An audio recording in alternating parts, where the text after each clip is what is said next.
கடைசி பதத்தினுடைய சிறிய விளக்க உரையை முடிச்சிட்டு நம்ம நேற்று அற்புதமான ஸ்லோகம் இது நம்ம பார்த்தது. ஸோ இவர்கள் எது வம்சத்தினர்கள், அவர்கள் என்ன செய்தார்கள் அந்த இடத்துல அப்படிங்கிற கண்டினியூவேஷன் முந்தைய ஸ்லோகத்துல இல்லையா. அன்னம் சோறு ரசம் தேப்பிய தத்வா பகவத் அர்ப்பணம் கோ விப்ரார்த்தாஸ்வக சூராக பிரேனேமுர் புவி மூர்தபிகி. அதாவது உணவு வகைகள். ஸோ நம்ம உணவு வகைகள் கூட ஊரு ரசம், அதாவது அறுசுவை உணவு தேய்ப்ப பிராமணர்களுக்கு தத்வா அளித்த பின் பகவத் அர்ப்பணம், பகவானுக்கு முதலில் அர்ப்பணம் செய்யப்பட்ட உணவு. ஸோ அதனால்தான் எங்கேயுமே நீங்க பாத்தீங்கன்னாக்கா பகவானுடைய, அதாவது பகவானுக்கு அர்ப்பணித்த உணவு முதலில் ஒரு பிராமணருக்கு வழங்க வேண்டும். ஏனென்றால் பகவான், அதாவது அவர்களுடைய ரூபத்தில் அந்த உணவை எடுத்துக்கொள்கின்றார் என்றது வேத சாஸ்திரங்களுடைய விளக்க உரை. அதனால்தான் நம்ம எந்த ஒரு கோயில்லையுமே ஏதாவது ஹோமங்கள் இதெல்லாம் நடக்கும் பொழுது முதலில் பிராமணர்களுக்கு படைப்பார்கள் ஆக்சுவலி. ஸோ பசுக்கள், விப்ர பிராமணர்கள், அர்த்த நோக்கம், அசவக உயிர் வாழும் நோக்கம், சுராக சூரர்களான சத்திரியர்கள் அனைவரும், பிரணேமு வணங்கினர், புவி பூமியை தொட்டு, மூர்த்தபிகி தங்கள் தலைகளால். ஸோ பகவானுக்கு முதலில் படைக்கப்பட்ட அந்த நிவேதனத்தை அறுசுவை உணவு வகைகளை பிராமணர்களுக்கு அவர்கள் அளித்தார்கள். அது அளித்த அவர்கள் தங்கள் தலைகளை பூமியை தொட அவர்களுக்கு நமஸ்காரங்களை செய்து கொள்கிறார்கள். பணிவுடன் அவர்களுக்கு வணக்கமும் செலுத்தினர். ஸோ பசுக்களையும் பிராமணர்களையும் பராமரித்து பக்குவமாக அவர்கள் வாழ்ந்து வந்தனர். அதாவது நம்ம இந்த புவி வாழ்க்கையில் நாம வாழ்ந்து கொண்டிருக்கக்கூடிய இந்த வாழ்க்கையில் நாம பசுக்களை ரட்சிக்க வேண்டும். மேலும் பிராமணர்களுக்கு கண்டிப்பா ரட்சணை வழங்க வேண்டும். ஸோ அப்பொழுதுதான் அவர்களும் இந்த தட்சணை நம்ம கண்டிஷனா கேட்கக்கூடிய அந்த பொசிஷன்ல இருந்து போக முடியும் இல்லையா. அவர்களுக்கு நாம தட்சணை வழங்கும் பொழுது, அவர்களை நாம ரட்சித்து கொள்ளும் பொழுது, ரட்சணை எனக்கூடிய அந்த செயலில் நாம் ஈடுபடும் பொழுது கண்டிப்பாக அவர்களிடத்திலும் நமக்கு எதிர்பார்ப்பு இருக்காது இல்லையா. சோ அதனால அவர்களை நாம காப்பாற்றினால் இந்த புவி வாழ்க்கையில் ஒவ்வொரு சமுதாய பிரிவினரும் ரட்சிக்கப்படுவார்கள் இல்லையா. சோ இப்போ டீக்ரடேஷன் தான் நம்ம பார்த்துட்டு இருக்கோம். சோ அந்த மாதிரி ஒரு ரட்சணை பிராமணர்களுக்கு இல்லாத இருக்கிறதுனால்தான் அனைத்துமே இப்போ அந்த குவாலிட்டி ஆஃப் திங்ஸ் எல்லாமே செயல்படும் விதம் இல்லையா. அதாவது ஒரு வேத சாஸ்திரங்கள்ல சொல்லக்கூடிய மந்திரங்களுடைய வலிமை இதெல்லாமே குறைய ஆரம்பித்திருக்கின்றது. சோ ஏதாவது இந்த கலியுகத்தில் இதுதான் நமக்கு எல்லாருக்கும் கிடைத்த பெற்றுக்கிற தண்டனை என்று கூட நம்ம எடுத்துக்கொள்ளலாம்.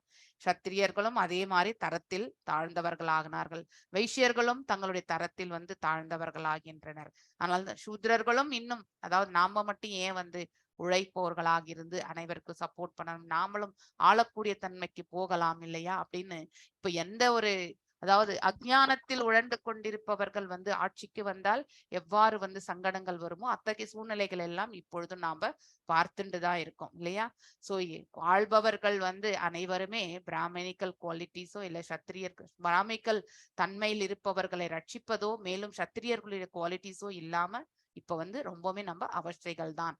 சோ உலக நாடுகள் எல்லாருமே இந்த அவஸ்தைகள்ல தான் நம்ம இருக்கோம் இல்லையா. அதனாலதான் எங்க பாரு நமக்கு அப்பப்போ அழிவுகள் என்பது ஏற்பட்டு கொண்டிருக்கின்றது.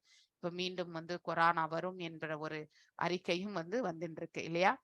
சைனால பாத்தீங்கன்னாக்கா நியர்லி 60% ஆஃப் பீப்புள் இன்ஃபெக்டடா இருக்காங்க.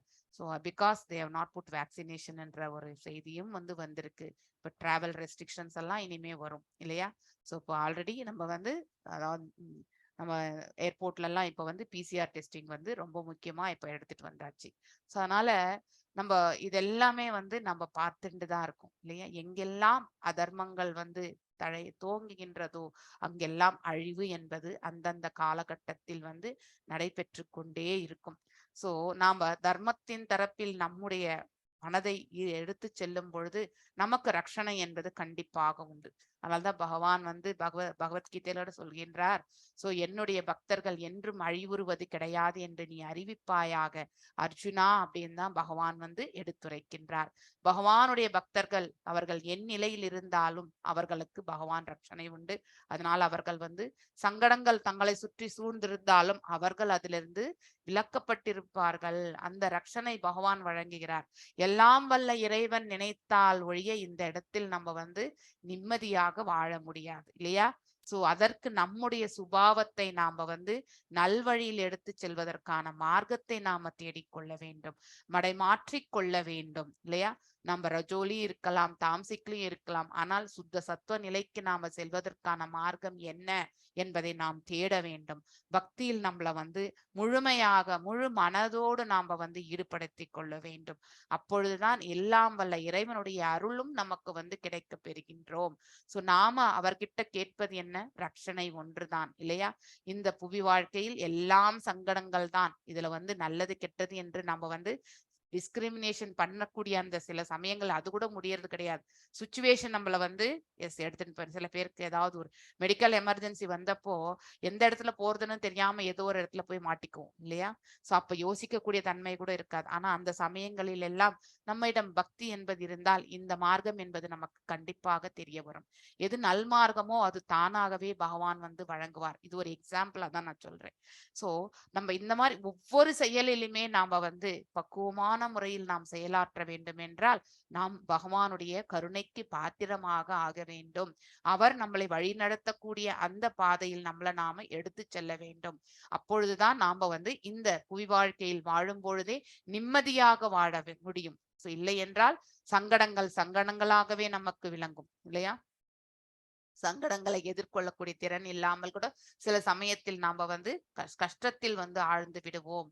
எஸ், நாம் எல்லாருமே வந்து சொல்ற வரைக்கும் சொல்லிட்டே இருந்தாலும் கேட்கிற வரைக்கும் கேட்டுட்டு தான் இருப்போம். ஆனா எவ்வளவு தூரத்திற்கு நாம செயல்படுத்துகின்றோம் என்பது நம்முடைய குணாதிசயத்துக்கு பொறுத்தது அமைந்துவிடும்.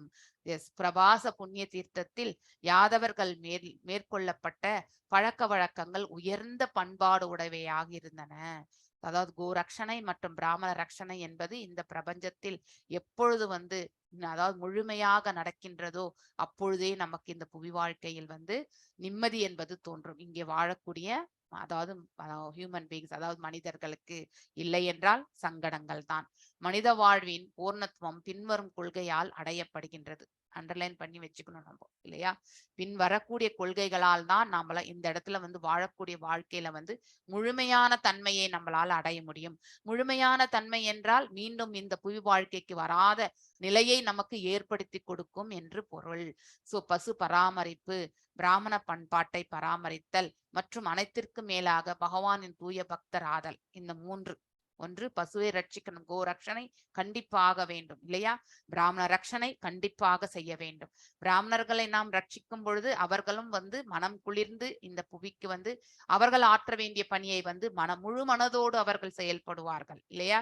சோ அந்த முழு மனதோடு செயல்படுவதற்கான மார்க்கத்தை நாம் அவர்களுக்கு வழிவகுத்து கொடுக்க வேண்டும்.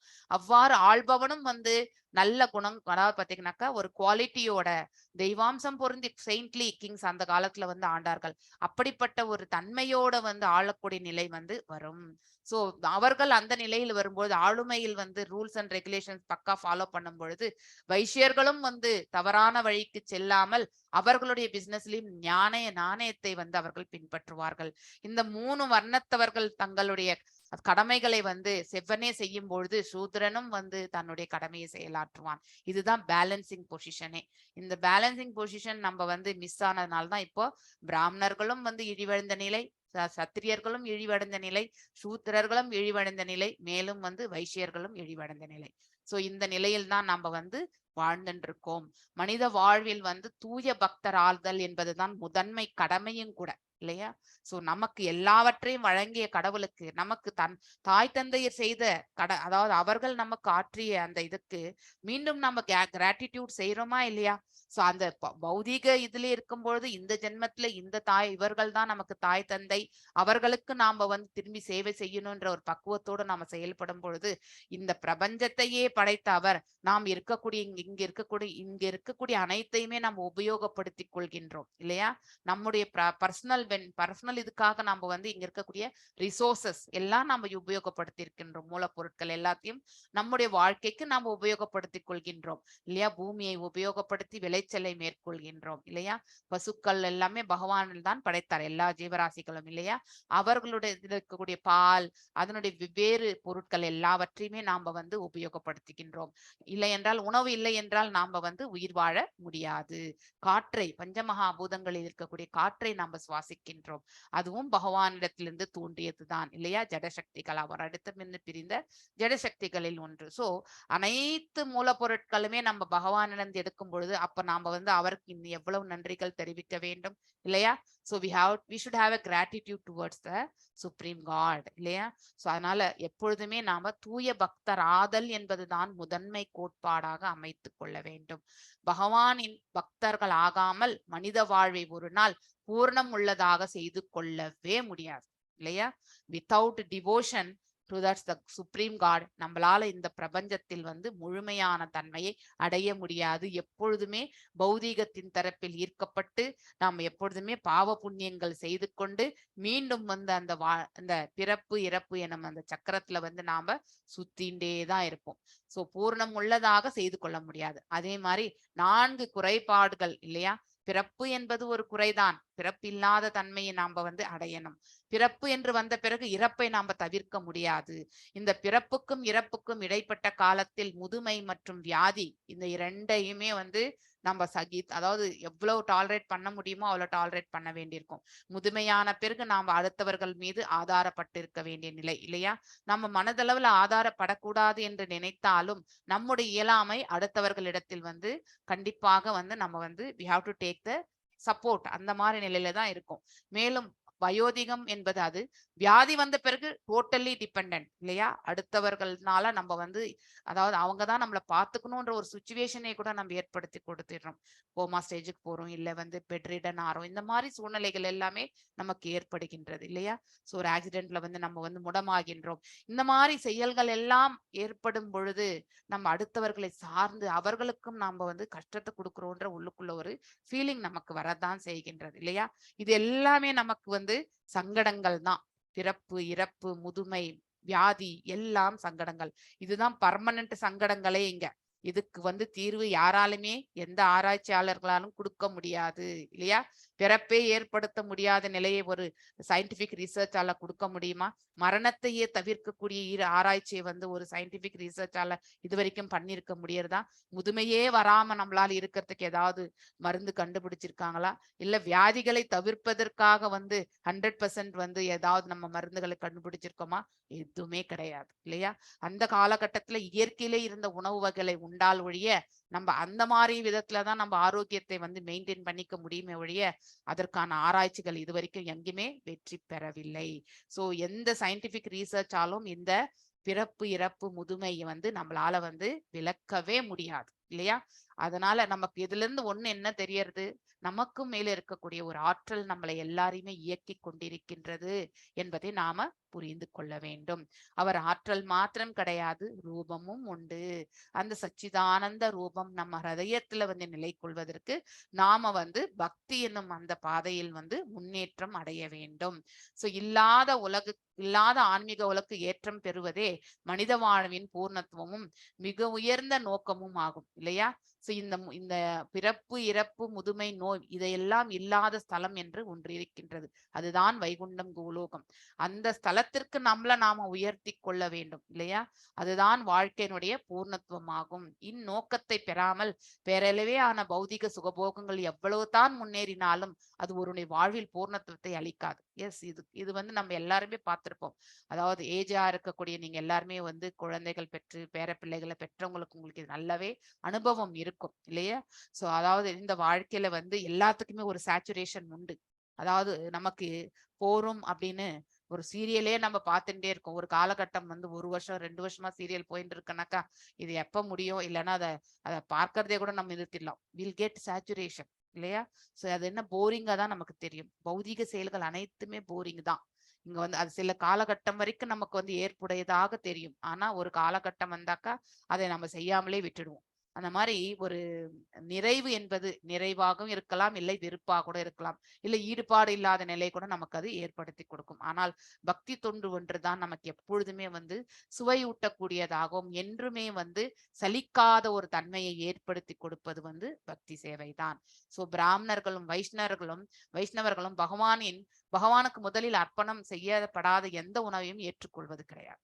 சோ அதாவது சிறியதாக இருந்தாலும் பகவானுக்கு ஒரு, அதாவது சர்வம் கிருஷ்ணார்ப்பணமஸ்தன்னா சொல்லிதான் அதை ஏத்துக்குவாங்க ஆக்சுவலி. சோ பகவானுக்கு அர்ப்பணம் செய்யப்பட்ட உணவுகளை பகவானின் கருணை ஆக பக்தர்கள் ஏற்றுக்கொள்கிறார்கள். மெர்சி இல்லையா? அந்த உணவு பாவங்களிலிருந்து விலக்கப்பட்ட உணவு, அது பகவானால் தான் நமக்கு கொடுக்கப்படும் இல்லையா?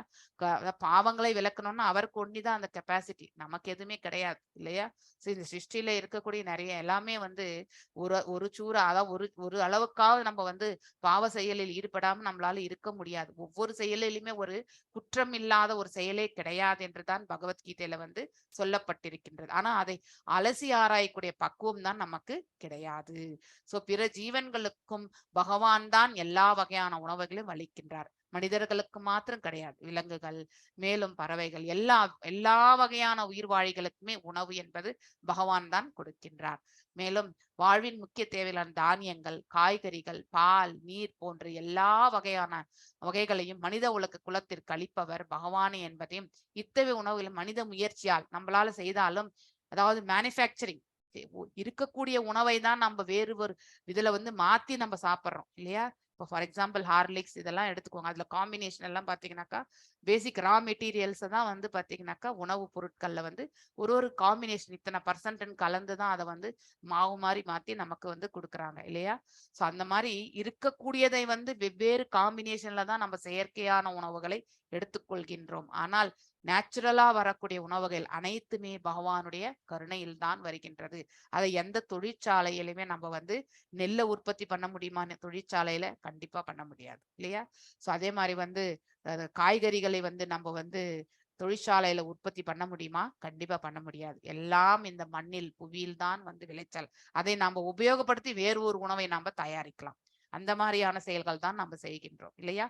பிராமணர்கள் புத்திசாலி பிரிவினர்கள் வந்து பிராமணர்கள் என்றும், பரம சத்தியத்தை அவரது உன்னதமான உருவில் உன்னமான நிலை அறிந்திருப்பவர்கள் வைஷ்ணவர்கள் என்றும் அழைக்கப்படுகின்றனர். So difference between Brahmana and Vaishnava இங்க பாத்துக்கணும். வேத சாஸ்திரங்கள் அதுல வந்து விற்பனாகரா இருப்பவர்கள் வந்து அவர்கள் வந்து பகுத்தறிவு இல்லையா? சோ இன்டெலிஜென்ஸோடு அவர்களுடைய செயல்பாடுகள் வேத சாஸ்திரங்கள்ல வந்து அவர்கள் வந்து முன்னேற்றம் அடைந்திருப்பார்கள். அப்படிப்பட்டவர்கள் வந்து பிராமணர்கள். ஆனால் பகவானுக்கு தூய தொண்டை புரிந்து அவருக்கு பணிவிடை செய்து சதா சர்வகாலம் தன்னுடைய ஹிருதயத்திலே பகவானை நிலைநிறுத்திக் கொண்டவர்கள் தான் வைஷ்ணவர்கள். பிராமணா கேன் பிகம் ஏ வைஷ்ணவா இல்லையா? ஆனால் அதாவது பாத்தீங்கன்னா எல்லா பிராமணர்களும் வைஷ்ணவர்கள் கிடையாது. அதை நம்ம புரிந்து கொள்ளணும். சோ வைஷ்ணவனாக ஆவதற்கு அவன் முயற்சி செய்யலாம். ஆனால் வந்து அந்த குவாலிட்டிஸ் வந்து இந்த பிராக்டிஸ் எல்லாம் பண்ணா மட்டும்தான் அவனால வைஷ்ணவன் ஆக முடியும். வெறுமனே வேத கல்விகள் மட்டும் படித்தால் அது வந்து வைஷ்ணவனுக்கு சமம் கிடையாது. வித்தவுட் பிராக்டிஸ் ஆஃப் பக்தி வந்து வைஷ்ணவன் என்று ஆக முடியாது. பகவானை தன் மனதிற்குள் நிலைநிறுத்திக் கொள்வதற்கு அவனுக்கு பயிற்சி என்பது மிக மிக முக்கியம். அந்த இடத்துலதான் பிராமணர்கள் வைஷ்ணவர்களும் வேறுபடுகிறார்கள் இல்லையா? சோ மோர் தென் பிராமணா இஸ் த வைஷ்ணவா அப்படிங்கறத வந்து நாம புரிந்து கொள்ள வேண்டும். ஒரு புல்லை விட வந்து, அதாவது ஒரு ஹியூமிலிட்டியில இருக்கும் பொழுது, அதாவது சகிப்புத்தன்மை என்று வரும் பொழுது அது வந்து ஒரு புல்லை விட வந்து மேன்மையானவர்கள் என்று சொல்வார்கள். அந்த மாதிரி வளைஞ்சு கொடுக்கக்கூடிய தன்மைதான் வைஷ்ணவர்கள் என்று சொல்லப்படுகின்றது. ஆனால் இவ்விருவருமே யாகத்தில் மிஞ்சிய உணவுகளை மட்டுமே ஏற்றுக்கொள்கின்றனர். யாகம் என்பது யக்ஞ புருஷரான, அதாவது நம்மளுடைய யக்னேஸ்வரர் ஷீரோத கஷாய் விஷ்ணு இல்லையா, திருப்திப்படுத்துவதற்காகவே உள்ளதாகும். யாகத்தில் மிஞ்சிய உணவுகளை ஏற்றுக்கொள்பவர்கள் எல்லா பாவ விளைவிலிருந்து விலக்கப்படுகின்றார் என்றும், தனது சொந்த புலன்களை திருப்திப்படுத்துவதற்காக உணவு சமைப்பவர்கள், இது நம்ம ஆல்ரெடி படிச்சிருக்கோம் இல்லையா?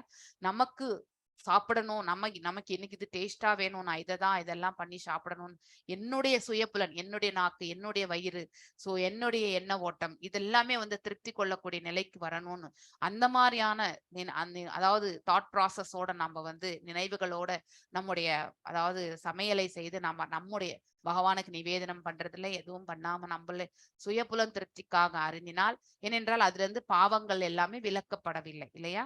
அப்ப நாம அதை பாவத்தை தான் சாப்பிடுறோம் அப்படிங்கறது வந்து இந்த 3.13 ஸ்லோகத்துல வந்து பகவான் வந்து ரொம்ப அற்புதமாக சொல்லியிருக்கார். சோ பிரபாச புண்ணிய தீர்த்தத்தில் தகுதியுள்ள பிராமணர்களுக்கு அளிப்பதற்காக யாதவர்களால் தயாரிக்கப்பட்ட உணவுகள் அனைத்தும் புருஷரான விஷ்ணுவுக்கு முதலில் அர்ப்பணிக்கப்பட்டவையாகும். சோ பகவானுக்கு நிவேதனமாக படைத்து அதை பிரசாதமாக வந்து முதலில் வந்து அங்க இருக்கக்கூடிய பிராமணர்களுக்கு அவர்கள் படைத்தார்கள். அதுதான் ப்ரொசீஜர். யாதவர்கள் முதலில் சிரம் தாழ்த்தி தங்களது பணிவான வணக்கங்களை தெரிவித்துக் கொண்டனர். சோ யாதவர்கள் வந்து வேத பண்பாட்டில் பக்குவமடைந்தவர்கள் என்று இந்த இடத்துல வந்து சொல்லப்பட்டிருக்கின்றது. வெவ்வேறு சமூக பிரிவுகளுடன் நன்கு ஒத்துழைப்பதன் மூலமாக மனித வாழ்வின் பூர்ணத்துவத்தை அடைவதில் பயிற்சி அளிக்கப்பட்டிருந்தனர் இல்லையா? பகவானே ஸ்வயம் அந்த யது வம்சத்தில் தோன்றியவர் இல்லையா? அவர்தான் வந்து சேனாதிபதி நாராயணி சேனைக்கு கூட இல்லையா? அவருடைய வழிநடத்துதல் என்பது கண்டிப்பாக அங்கே உண்டு. சோ அந்த வழிநடத்துதல் இருந்து அவர்களுடைய பயிற்சி என்பது இதன் மூலமாக நம்ம பார்க்கின்றோம். ஊரு ரசம் என்பது அறுசுவை உணவை எடுத்துக்காட்டு. ஊறு சுவை என்று சொல்லும் இங்கு குறிப்பிடத்தக்கதாகும். தானியங்கள், காய்கறிகள் மற்றும் பால் ஆகியவற்றின் சேர்க்கையால் நூற்றுக்கணக்கான அறுசுவையான உணவு வகைகளை தயாரிக்க முடியும். எஸ், காம்பினேஷன்ஸ், டிஃபரெண்ட் காம்பினேஷன்ஸ் நம்மளால வந்து செயல்படுத்த முடியும். சோ இத்தகைய தயாரிப்புகள் சத்துவகுணத்தில் உள்ளவை என்பதால் அவற்றை பரமபுருஷருக்கு படைக்க முடியும். சோ சத்துவகுணத்தில் இருக்கக்கூடிய உணவு வகைகள் தான் வந்து, அதாவது ஜூசி ஃப்ரூட்ஸ், அதாவது 4 விதமான உணவு வகைகள் இல்லையா? அதாவது நல்ல கடிச்சு மென்னு சாப்பிட்றது, அதுக்கப்புறம் உறிஞ்சி சாப்பிட்றது, அதுக்கப்புறம் நக்கி சாப்பிட்றது இல்லையா? அப்புறம் வந்து முழுங்கிறது, அதை அப்படியே ஸ்வாலோ பண்றது. இந்த மாதிரியான 4 வகையான உணவு வகைகள் நம்ம வந்து படிச்சிருக்கோம். ஈவன் நம்ம காலையில இந்த மங்களாரத்தி இல்லையா, குரு அஷ்டகத்துல கூட வந்து 4வது பதம் அதுதான் சதுர்விதாசி இல்லையா? அந்த இது வந்து 4 விதமான உணவு வகைகளை வந்து பகவானுக்கு படைக்கின்றோம் என்று அந்த ஸ்லோகத்திலையும் வந்து சொல்லப்பட்டிருக்கின்றது. சோ இந்த மாதிரி 4 விதமான உணவு வகைகள் வந்து சத்வகுணத்தில் இருப்பதாக நாம காண்கின்றோம். அப்படிப்பட்ட உணவு வந்து பரமபுருஷருக்கு படைக்க முடியும். எந்த உணவை படைக்க முடியும் என்பதும் வந்து சொல்லப்பட்டிருக்கின்றது. அதாவது பாலை சார்ந்தது உணவு, அதாவது தானியங்கள் மற்றும் வந்து காய்கறிகள், பழங்கள். இதுதான் வந்து பகவானுக்கு வந்து நிவேதனமாக உபயோகப்படுத்தக்கூடிய பொருட்கள். அதுல இருந்து தயாரிக்கக்கூடிய எந்த உணவுப் பொருட்களையுமே வந்து பகவானுக்கு நிவேதனமாக படைக்க முடியும். பகவத்கீதையில் வந்து 9.26 பத்திரம் புஷ்பம் பலம் தோயம், அதாவது நம்முடைய நிலைக்கேற்றவாறு பகவானுக்கு நிவேதனம் படைக்க வேண்டும். எஸ், ஐ எம் ரீச் என்னும்பொழுது நான் வந்து கொஞ்சம் நான் என்ன சாப்பிட்றேனோ அந்த வகையை பகவானுக்கு படைச்சிட்டு சாப்பிடணும். ஸோ நான் ஏழ்மையான நிலையில இருந்தால் என்னால என்ன முடியுமோ அதை வந்து நான் பகவானுக்கு வந்து படைச்சிட்டு அதை நான் ஸ்வீகரிக்கணும். அது பிரசாதமாகின்றது இல்லையா? அந்த பிரசாதத்தை ஸ்வீகரிக்கும் பொழுது நம்ம பக்குவ நிலைக்கு அடைகிறோம். சோ அதாவது நமக்கு அந்த சாத்விகமான அந்த உணவு வந்து எடுத்துக்கொள்ளும் போது நம்மிடத்திலும் வந்து அது சத்வகுணம் என்பது மேலோங்க ஆரம்பிக்கின்றது. நம்மிடத்தில் இருக்கக்கூடிய தேவையற்ற அழுக்குகள் எல்லாம் வந்து விலகுகின்றது. பொறாமை இருக்காது, அதுக்கப்புறம் வந்து கம்பேரிஷன் இருக்காது இல்லையா? அதுக்கப்புறம் வந்து பேராசை இருக்காது. சோ கோபம் வராது. இது எல்லாமே வந்து நம்ம தவிர்க்க வேண்டிய குணாதிசயங்கள், குப்பைகள் இது எல்லாமே. இதனாலதான் நம்ம வந்து பாவ செயல்கள் எல்லாம் செய்வதற்கு வந்து காரணமாகி விடுகின்றது. ஒருவர் கோபம் மற்றும் வந்து பேராசை மற்றும் வந்து பொறாமை இந்த நிலையில் இருந்தால் அவர்கள் கண்டிப்பாக பாவ செயல்கள் செய்வார்கள் 100%. சோ அதனால வந்து இதை எல்லாவற்றையுமே நாம கண்டிப்பாக தவிர்க்க வேண்டும். சோ அவற்றை பகவான் ஏற்றுக்கொள்கிறார். பகவானுக்கு நிவேதனம் செய்வதற்கு முக்கியமாக தேவைப்படுவது அன்பும் பக்தியுமே ஆகும்.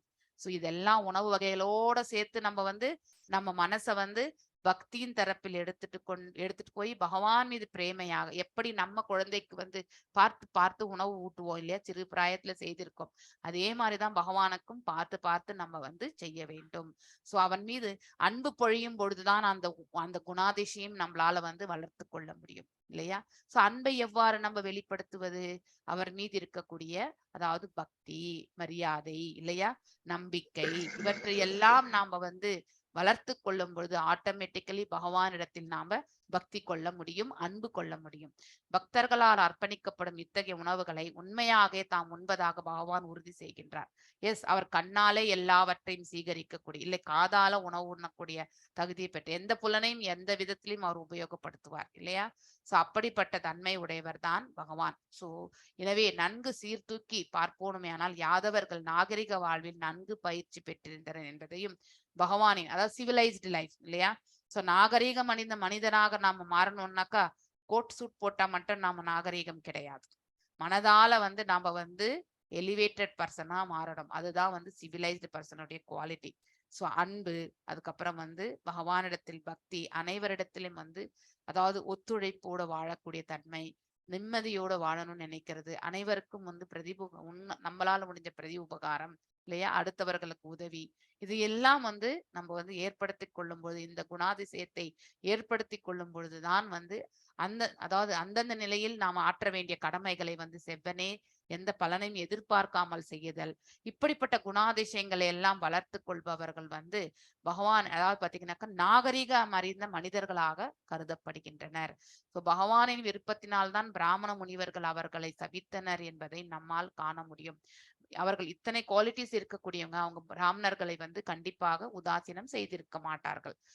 அதனால இந்த ஏற்பாடு கூட பகவான் அவர்தான் செய்தார். ஏனென்றால் எது வம்சத்தினரும் இந்த பிரபஞ்சத்தை விட்டு செல்ல வேண்டிய காலகட்டம் வந்த பொழுது இந்த ஏற்பாடை அவரே செய்தார். சோ பிராமணர்களும் முழு வைசர்களும் அலட்சியமாக நடந்து கொள்ளக்கூடாது. இந்த சம்பவம் நம்மை எச்சரிக்கின்றது இல்லையா?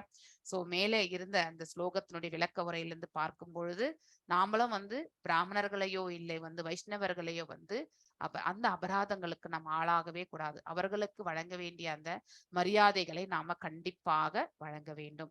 இத்துடன் 3ஆம் காண்டத்தின், அதாவது 3வது அத்தியாயம் இல்லையா, பிருந்தாவனத்திற்கு வெளியே பகவானின் லீலைகள் என்னும் தலைப்பை கொண்ட 3ஆம் அத்தியாயத்திற்கான பக்தி வேதாந்த பொருளுரைகள் இவ்வாறு நிறைவு பெறுகின்றது. சோ அதாவது சில பிரபுபாதாவுக்கு ஜெய். இப்ப நாம 4ஆம் அத்தியாயத்தை பற்றி பார்க்க போறோம். விதுரர் மைத்திரேயரே தேடி செல்லுதல். சோ அதாவது இப்ப உத்தவர் சொல்வார், நீங்க அவரிடத்தில் சென்று அதாவது பேசணும் அப்படிங்கிறத பத்தி, அதற்கான விளக்க உரைகளை பற்றி நாம் இந்த அத்தியாயத்துல பார்க்க போகின்றோம். 4th சாப்டர் மைத்ரேயும் ரிஷியை பார்க்கக்கூடியது. இந்த சாப்டர்ல நமக்கு 36 ஸ்லோகங்கள் இருக்கின்றது. சோ விதுரா அப்ரோச்சஸ் மைத்ரேயா, அதுதான் இந்த ஸ்லோகன், இந்த அத்தியாயத்தினுடைய இது. ஸோ டிசப்பியரன்ஸ் ஆஃப் த யதுஸ், அதாவது யது வம்சத்தினர்கள் அழிவை நாடி சென்றதை பற்றி போன அத்தியாயத்தினுடைய பிராமணர்களுக்கெல்லாம் கொடுத்த பிறகு அவர்களும் அந்த இடத்துல ஒருவர் இது பண்ணி இறந்து போவதை பற்றி நாம் இந்த இடத்துல பார்க்க போகின்றோம். ஸோ யதுஸ் அதாவது அவர்கள் மதுவை அறிந்துவிட்டு became அதாவது delicious and destroyed each other by the influence of the Lord's Maya.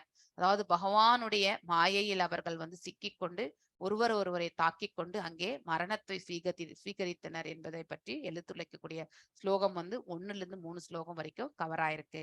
4லிருந்து 13வது ஸ்லோகம் அதாவது உத்தவரை சந்திக்கின்றார். யாரு? பகவான் கிருஷ்ணர் உத்தவரையும் மற்றும் மைத்ரேயி ரிஷியையும் சந்தித்தல்.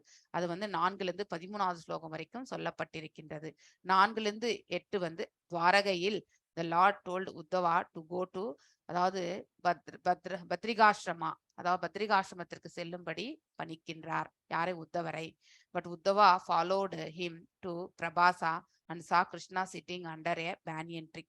அதாவது உத்தவர் அவர் பத்ரிகாசிரமத்துக்கு செல்லாம கிருஷ்ணரையே பின்தொடர்ந்து அந்த பிரபாசா என்னும் இடத்துல அவரோட இருக்கார்.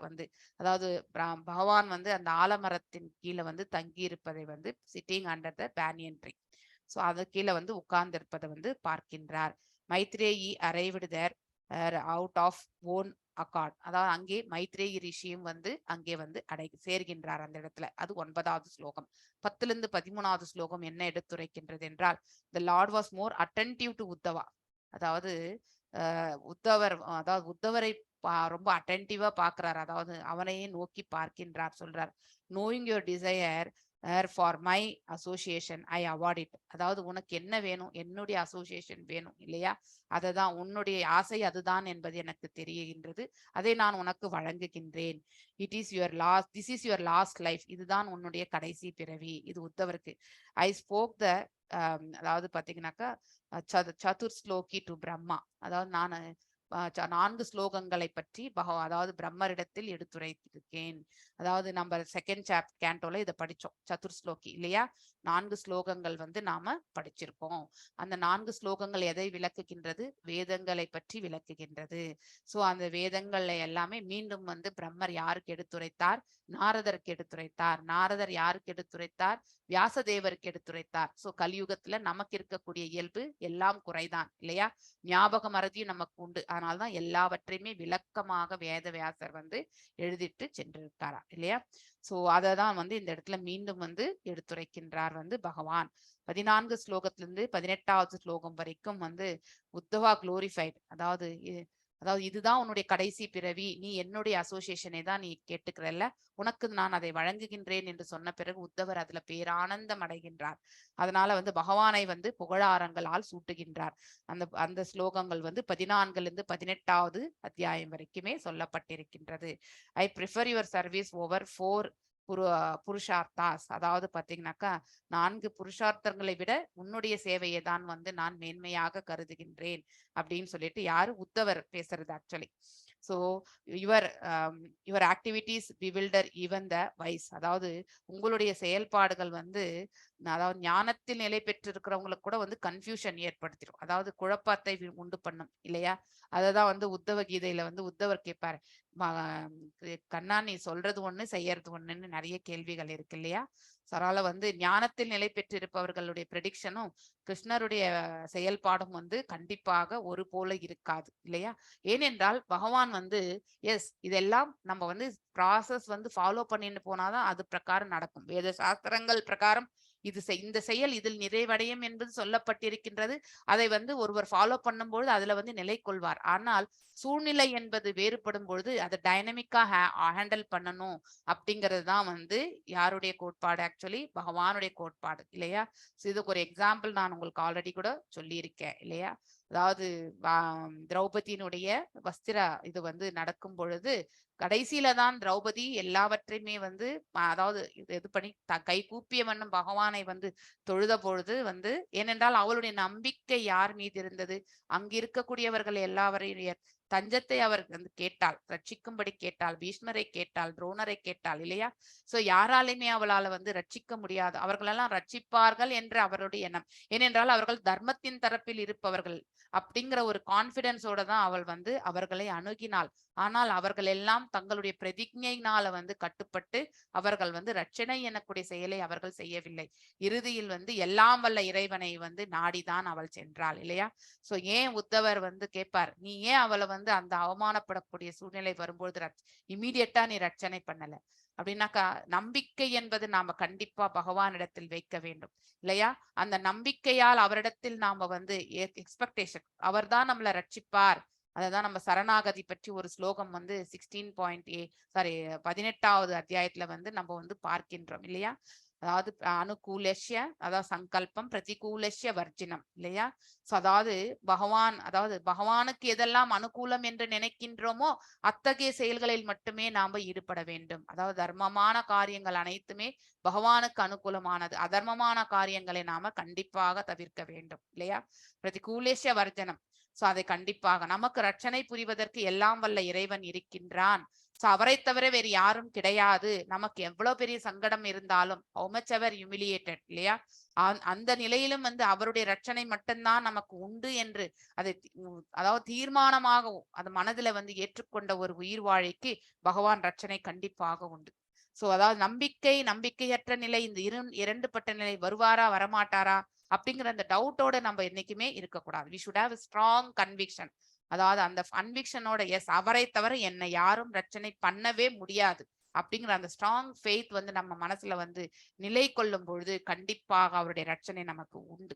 சோ அந்த இடத்துல வந்து அதனால வந்து கொஸ்டின் கேட்கும் பொழுது அவர் வந்து இறுதியில தான் என்னை வந்து பாஞ்சாலி அழைத்தால் அதனால அழைத்த பிறகு நான் அங்கதான் இருந்தேன், என்னை அழைக்காத வரைக்கும் நான் எப்படி போக முடியும் அப்படின்னு வந்து சொல்லுவார் ஆக்சுவலி பகவான் இல்லையா. சோ அவளுடைய நம்பிக்கை எதன் மீது இருந்தது, அதை பொறுத்துதான் ஒவ்வொருவருடைய நம்பிக்கையும் எதன் மீது இருக்கின்றதோ அதன் அதன் அடிப்படையில் தான் அந்த செயலினுடைய முடிவு அமைந்திருக்கும். நம்மள நாமே நம்பின்னு நம்ம செய்தோம்னா நம்மளுடைய நம்பிக்கையினுடைய விளைவுகள் எந்த விதத்துல வந்து இம்பாக்ட் ஆகும்னாக்கா நம்மளுடைய தாட் ப்ராசஸ் மேல எடுத்துட்டு போகும்பொழுது நம்முடைய கர்ம பலன்கள் நம்முடைய குணாதிசயத்துக்கு ஏற்றவாறு நம்ம அந்த செயலை வெளிப்படுத்தும் பொழுது கர்ம பந்தனத்திற்கு நாம ஆட்கொள்ளப்படுகின்றோம் இல்லையா. சத்வத்துல இருக்கக்கூடியவர்கள் வந்து சந்தோஷத்தை எதிர்பார்த்து செய்வார்கள், ரஜோல இருப்பவங்க வந்து பேராசை கொண்டு செய்வார்கள் இல்லையா, எல்லாம் தனக்கே வரணும்னு நினைச்சுண்டு. தாம்சிக்கு இயல்பு இருப்பவர்கள் அறமற்ற செயல்களில் கூட அவர்கள் ஈடுபடுவார்கள். அவர்களுக்கு எது அறம் எது அறமற்ற செயல் என்பது அவர்களால வந்து டிஃபரன்ஷியேட் பண்ண முடியாது. சோ இப்படிப்பட்ட தான் ஐ எம் த டூயர் அப்படிங்கிற அந்த நினைவுகளோடு நாம் ஆற்றும் பொழுது கண்டிப்பாக அதனுடைய பலன்கள் அனைத்தும் நம்மிடத்துலதான் சுத்தின்னு இருக்கும். சோ எப்ப நாம வந்து பகவான் மீது நம்பிக்கை கொண்டு ஒரு செயலை ஆற்றுகின்றோமோ அது நமக்கு வந்து நன்மையான பாதையை வந்து ஏற்படுத்தி கொடுக்கும். மேலும் இந்த புவி வாழ்க்கையில் மீண்டும் வராத தன்மைக்கு நம்முடைய செயல்களை வந்து இட்டு செல்லும். சோ அந்த பாதையை அவரே கொடுப்பார். அந்த கான்பிடன்ஸ் நமக்கு கண்டிப்பா இருக்கணும் இல்லையா. Kindly explain to me the knowledge of yourself. அதாவது 18வது கொஸ்டின் வந்து பதத்துல வந்து தங்களை பற்றி நான் ஞானத்தை எனக்கு எடுத்துரைங்கள் அப்படின்னு சொல்லிட்டு கேட்பார் ஆக்சுவலி. மேலும் 19ல இருந்து 22வது ஸ்லோகம் வந்து hearing from the Lord Uddhava started for Badrikashrama. So பகவானிடத்திலிருந்து ஞானத்தை பெற்ற பிறகு அதுக்கப்புறம் அங்கிருந்து வந்து உத்தவர் வந்து பத்ரிகாசிரமத்தை வந்து நோக்கி செல்வதற்கு புறப்படுகின்றார். மேலும் 19 to 20 Lord instructed Uddhava about is பிரணாம்ஸ் ஸ்திதம், பரமாம் ஸ்திதம், அதாவது அவருடைய பரமம் ஸ்திதம், அதாவது ஸ்திதம் என்றால் அவருடைய அதாவது பொசிஷன், சிதம் என்றால் பொசிஷன், அவருடைய பரமம் என்றால் நித்தியமான அவருடைய நிலையை பற்றி வந்து எடுத்துரைக்கின்றார். சோ 21ல இருந்து 22வது ஸ்லோகம் வந்து to mitigate the separation. So பகவானை விட்டு பிரியது, எது வம்சத்தினர்கள் எல்லாம் அழிவுற்றார்கள், பகவானும் இப்ப வந்து வைகுண்ட கோலோகத்திற்கு திருப்பி செல்ல போகின்றார் இல்லையா. சோ அவருடைய பிரிவை வந்து உத்தவரால் வந்து ஏற்றுக்கொள்ள முடியாது இல்லையா. சோ அதை வந்து அந்த அந்த பிரிவை வந்து எவ்வாறு வந்து நீ வந்து பேலன்ஸ் பண்ணணும்ன்றதுக்கான மார்க்கத்தை Uddhava decided to follow the Lord's instructions to go to Badrikashrama. அதனால பத்ரிகாஷ்ரமத்தை நோக்கி வந்து செல்கின்றார். அந்த பிரிவை வந்து அவரால் வந்து பக்குவமான நிலையை எடுத்துக்கொள்வதற்காக பத்ரிகாசிரமத்திற்கு செல்கின்றார். 23ல இருந்து 27 Vidura sought spiritual knowledge from Uddawa.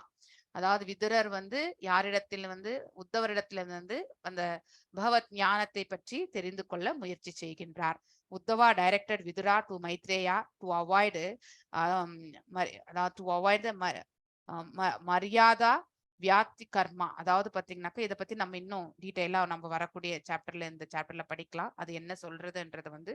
So அவர் வந்து ஃபியூச்சர்ல நம்ம வந்து என்ன தவறுகள் இழைக்க கூடாது, பேசிக்கலி வந்து ஞானத்தை பெறுவதற்கான மார்க்கத்தை வந்து அவருக்கு வந்து வழிகாட்டியிருக்கின்றார். சோ நீ வந்து மைத்ரேய ரிஷியிடம் போ, உன்னுடைய டவுட்ஸ் எல்லாமே உனக்கு வந்து அங்கே விளக்கப்படும்.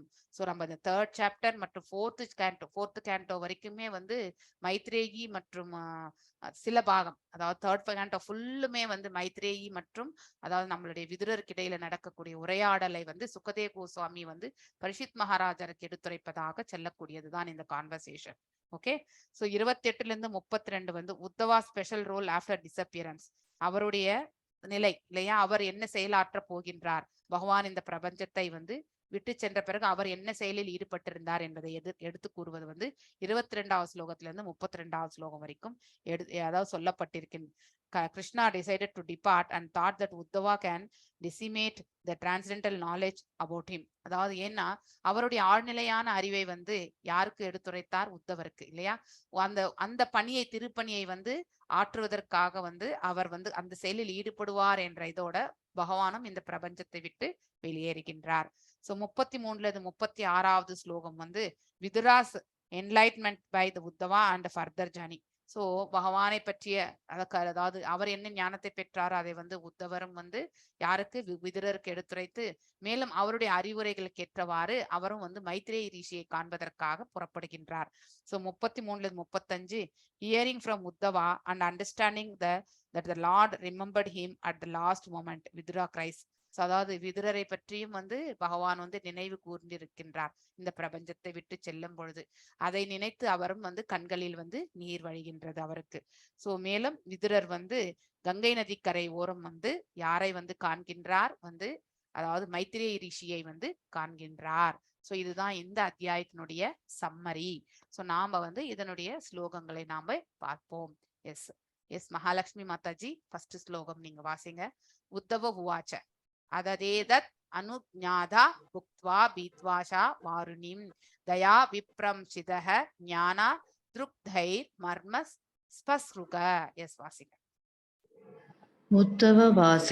ஹரே கிருஷ்ண மாதாஜி. உத்தவ வாச அதேதே தத் அனுஞாத புத்தவ பீத்வா ச வாருண்யம் அயா விப்ரம்சித ஞானா திருத்தைத மர்மம் பர்ஷுஸ்க.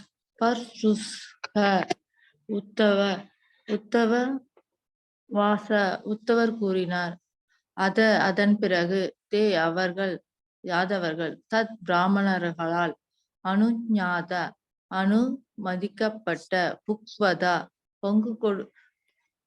பங்கெடுத்து கொண்ட பின் பீத்மாவா அருந்தி சா மேலும் வாருண்யம் மது தயா அதனால் விப்ரம்சித் இஞ்ஞான அறிவிழந்ததால் துக்தைய கடும் சொற்களால் மர்ம இதயத்தை பாசுருசக பிளந்தார். மொழிபெயர்ப்பு. பிறகு பிராமணர்களின் அனுமதி பெற்ற போஜனம் செய்த பின் அவர்கள் அனைவரும் விஷ்ணி போஜ வம்சத்தினர்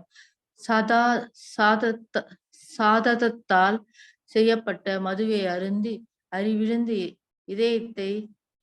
இதயத்தை பின்வரும் வசைமொழிகளை பேச ஆரம்பித்தனர். மொழிகளை பேச ஆரம்பித்தனர். பொருளுரை.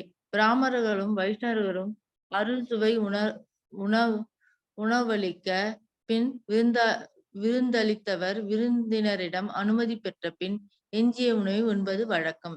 எனவே விஷ்ணுனி மற்றும் போஜ வம்சத்தினர் பிராமணர்களின் அனுமதியுடன் தயாரிக்கப்பட்டிருந்த உணவு வகைகளை உண்டனர்.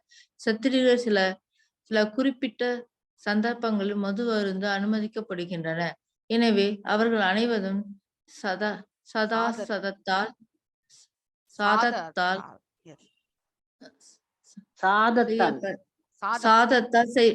சாதத்தால் செய்யப்பட்ட ஒரு வகையான மதுவை அருந்தியதால் போதை ஏறியவர்களாய் தங்களது அறிவை இழந்தனர். இதனால் ஒருவரோடொருவர் கொண்டிருந்த தங்களது உருவ முறைகளை மறந்து தங்களுக்கிடையே இதயத்தை பிளக்கும் வசைமொழிகளை பேசினர்.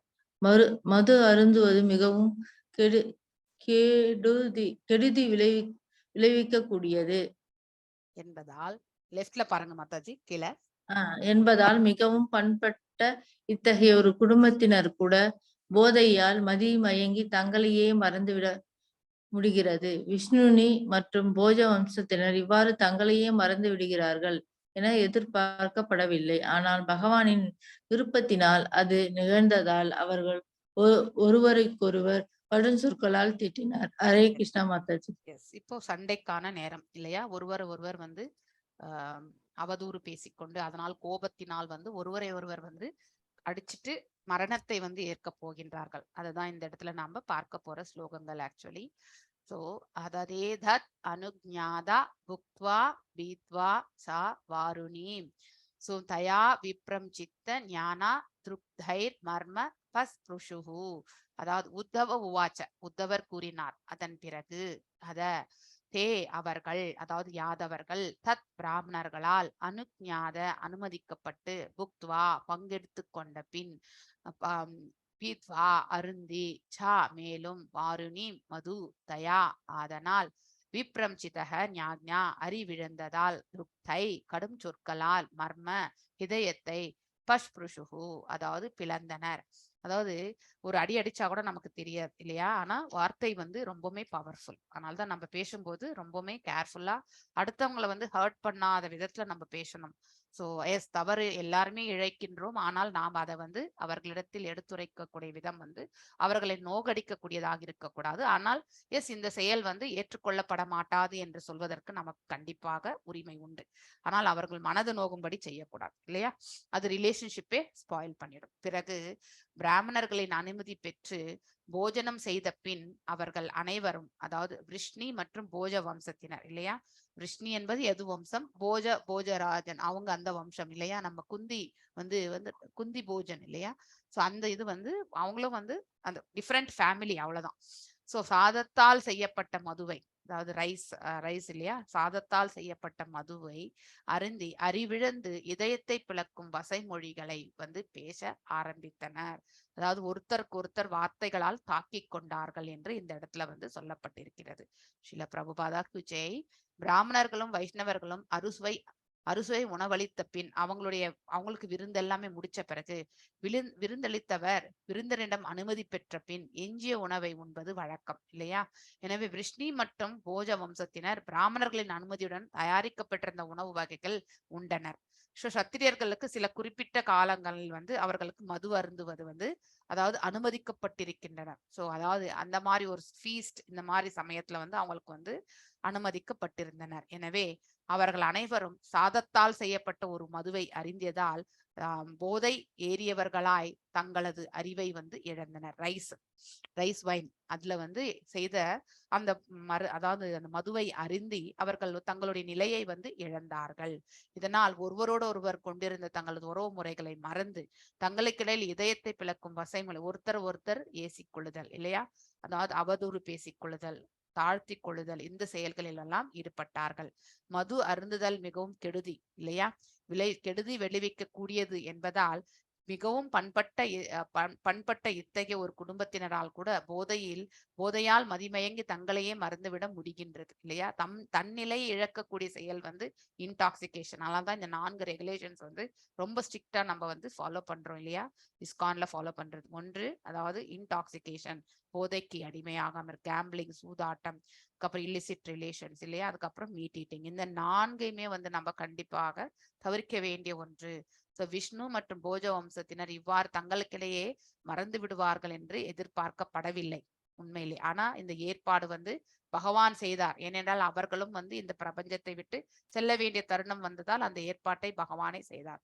காரணமின்றி ஒரு காரியம் நடைபெறுவது கிடையாது என்பதை நாம் இந்த இடத்துல புரிந்து கொள்ள வேண்டும்.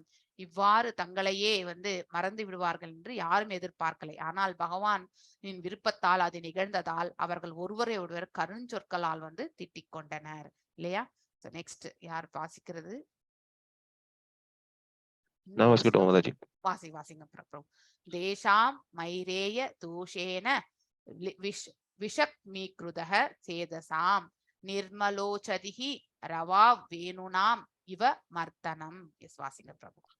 தேஷாம் மைரேய தோஷேன விஷமீக்ருதசேதசாம் நிம்லோச்சதி ராவா வேணுனாம் இவ மர்த்தனம். தேஷாம் இவர்களின், மைரேய போதையின், தோஷேன தோஷத்தினால், விஷமீகிருத நிலை இழந்தனர், சேதசாம் யாருடைய மனங்களின் நிம்மதி மறைகிறது, ரவ்வோ சூரியன், ஆசித் நிகழ்கிறது, வேணுனாம் மூங்கில்களின், இவ போல் மர்த்தனம் அழிவு. மொழிபெயர்ப்பு: மூங்கில்களின் உராய்வினால் அழிவு ஏற்படுவதை போல சூரிய அஸ்தமனத்தின் போது உண்டான குடிபோதையின் தோஷத்தால் மதிகட்ட அவர்களுக்கு அழிவு ஏற்பட்டது. பொருளுரை: காட்டில் தீப்பற்றி கொள்ளும் அவசியம் ஏற்படும் பொழுது பகவானின் விருப்பப்படி மூங்கில்களின் உராய்வினால் அது நிகழ்கிறது. அதே போலவே பகவானின் விருப்பப்படி சுய அழிவுமுறையின் மூலமாக எது வம்சத்தினர் அனைவரும் அழிக்கப்பட்டனர். நடுக்காட்டில் மனித முயற்சியால் தீ உண்டாவதற்கு வாய்ப்பில்லை. அவ்வாறே பகவானால் பாதிக்கப்பட்டிருந்த எது வம்சத்தை பிரபஞ்சத்தில் உள்ள எந்த சக்தியாலும் அழிக்க முடியாது. பகவான் அவர்களது அழிவை விரும்பினார். இவ்வாறாக தத் அனுஜாத என்ற சொல்லால் சுட்டிக்காட்டப்படுவது போல அவர்களும் பகவானின் சொற்படி நடந்தனர். ஹரே கிருஷ்ணா. சோ அதாவது தேஷாம் மைரேய தோஷேன விஷமீகிருதஹ சேதசாம் நிர்மலோச்சதி ரவா வேணுனாம் இவ மர்த்தனம். தேஷாம் அதாவது அவர்களின், மைரேய போதையின், தோஷேன தோஷத்தினால், விஷமீகிருதக நிலை இழந்தனர். சேதசாம் யாருடைய மனங்களின், நிம்லோச்சதி மறைகிறது, ரவக சூரியன், ஆசீத் நிகழ்கிறது, வேணுநாம் மூங்கில்களின் இவ போல், மர்த்தனம் அழிவு. சோ காட்டு தீ ஒன்றோடு ஒன்று மூங்கில் உராயும் பொழுது தீ ஏற்படுகின்றது. காட்டுல போய் எந்த மனிதருமே செயற்கையான முறையில தீ பற்ற வைக்க முடியாது. காட்டு தீயை நம்ம அடக்கவும் முடியாது. அதாவது இயற்கையே மழை பொழிந்துதா அடங்கினால் ஒழிய காட்டுத்தீயை நம்மளால நிறுத்தவும் முடியாது. அதே போலதான் இறைவனுடைய அருளால் தான் இந்த அழிவும், அதாவது எது வம்சத்தினர்கள் யாருடைய பாதுகாப்பில் இருக்கின்றார்கள்? பகவானுடைய பாதுகாப்பில் இருக்கின்றார்கள். அப்படிப்பட்ட பாதுகாப்பில் இருப்பவர்களுக்கு அழிவு என்பது பகவானால் ஏற்படுத்தினால் ஒழிய கண்டிப்பாக நிகழாது. அவர்களும் இந்த பிரபஞ்சத்தில் வந்த பிறகு மீண்டும் செல்ல வேண்டிய காலகட்டம் ஏற்படும் பொழுது அதாவது பேரழிவை ஏற்படுத்தியது இல்லையா பாரத போர். சோ அதுல எது வம்சத்தினர் மட்டும் மிஞ்சும் இருக்க வேண்டியது அவசியம் கிடையாது. அவர்களிடத்திலும் அதர்மம் என்பது இருக்கின்றது. சோ அதையும் கண்டிப்பாக சில அதர்மங்களை கண்டிப்பாக ஏற்படும் பொழுது அதை கண்டிப்பாக நம்ம தவிர்க்கத்தான் வேண்டும். இந்த பிரபஞ்சமே 3 குணங்களால் ஆனது இல்லையா? இந்த சிருஷ்டி, பௌதீக இயற்கை. இங்கே தவறுகள் என்பது கண்டிப்பாக நிகழும். அதை தவிர்க்க முடியாத ஒன்று. அதனால் ஏற்படக்கூடிய அந்த சிறு சிறு அதர்மங்களும் கண்டிப்பாக நிகழும். அவர்களும் அதாவது தண்டிக்கப்பட வேண்டியவர்கள் தான் என்று பகவான் நினைக்கும் பொழுது, இந்த பிரபஞ்சத்தை விட்டு அவர்களும் செல்ல வேண்டிய ஒரு காலகட்டம் வரும் பொழுது அத்தகைய அழிவையும் அவரே செய்து முடித்தார் என்று இந்த இடத்துல இந்த பதத்துல இருந்து நாம புரிந்து கொள்ளும். அவர் நினைத்தால் ஒழிய அந்த செயல் இல்லையா? சோ அனுஜாதாக என்ற சொல்லால் சுட்டி காட்டப்பது போல பகவானின் சொற்படிதான் நடந்தன. எல்லாமே அங்கே அவருடைய ஏற்பாடு என்பதை எவ்வாறு நிகழ்ந்ததோ அது பிரகாரம்தான் அந்த இடத்துல அழிவு ஏற்பட்டது என்பதை இந்த பதத்திலிருந்து நாம தெரிந்து கொள்ள வேண்டும். காட்டில் தீப்பற்றி கொள்ளும் அவசியம் ஏற்படும் பொழுது பகவானின் விருப்பப்படி, தத் என்பது இந்த இடத்துல பகவானுக்கு சொல்லப்படுகின்றது. நம்ம கூட ஓம் தத் தத் இல்லையா படிச்சிருக்கோம் இல்லையா? தத் என்பது அதாவது அதை நம்ம அர்ப்பணம் என்று சொல்லப்படுகின்றது. பகவானுக்காக செய்யக்கூடியது. அவரால் தான் இது அனைத்துமே நிகழ்கின்றது. பகவானின் விருப்பப்படி சுய அழிவு முறையின் மூலமாக எது வம்சத்தினரும் அந்த போஜ வம்சத்தினர் இருவருமே சண்டை போட்டுக்கொண்டு அங்கே அழிக்கப்பட்டனர். நடுக்காட்டில் மனித முயற்சினால் தீ மூட்டவே முடியாது, நம்மளால் பற்ற வைக்க முடியாது. மூங்கில் ஒன்றோடு உண்டு உராய்வதால், அந்த ஃப்ரிக்ஷனால ஏற்படும் உராய்வினால் ஏற்படக்கூடிய அந்த தீ தான் காட்டு தீயாக பரவும். சோ அதே போலதான் எது வம்சத்தினரும் பகவானுடைய விருப்பப்படிதான் அவருடைய அழிவும் இந்த இடத்துல நிகழ்ந்ததாக அந்த ஓமையோடு சொல்லப்பட்டிருக்கின்றது. சோ இது அனைத்துமே பகவானுடைய ஏற்பாடு அப்படிங்கறத நாம இந்த இடத்துல புரிந்து கொள்ள வேண்டும். நான் இன்றைக்கு இதோட நிறுத்துறேன்.